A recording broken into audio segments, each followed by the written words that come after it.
Yes, I'm running.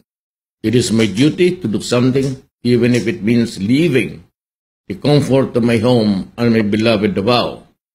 I cannot stand to see the ordinary Filipino neglected by the very structures and institutions of our government that were created to protect them.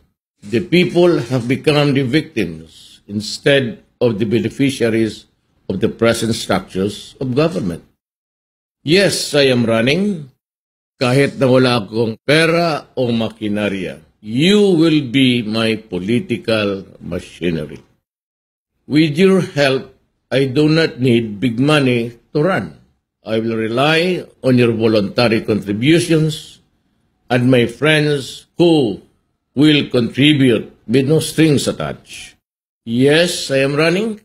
Hindi ko kayang tapatan ang mga ibang kandidato sa gastos nila sa TV and radio ads. Kayo na lang ang media ko. Yes, I am running.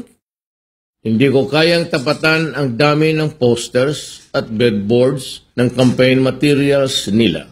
Kayong mga kabataan at housewives na lang ang gumawa sa inyong bahay-bahay ng mga posters ko.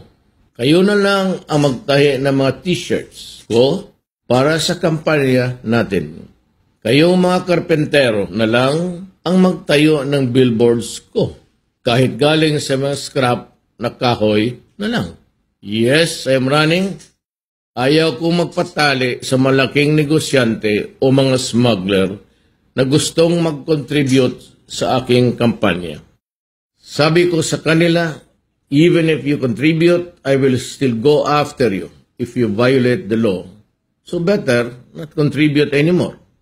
Sa mga tao na lang ako magpapatali.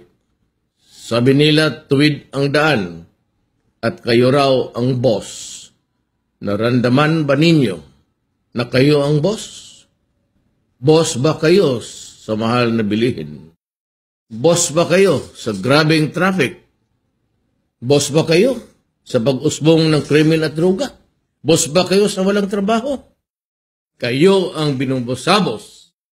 Ako po si Rudy Duterte. I will do my part to give you back your country and set it on the right course so our youth will have a future.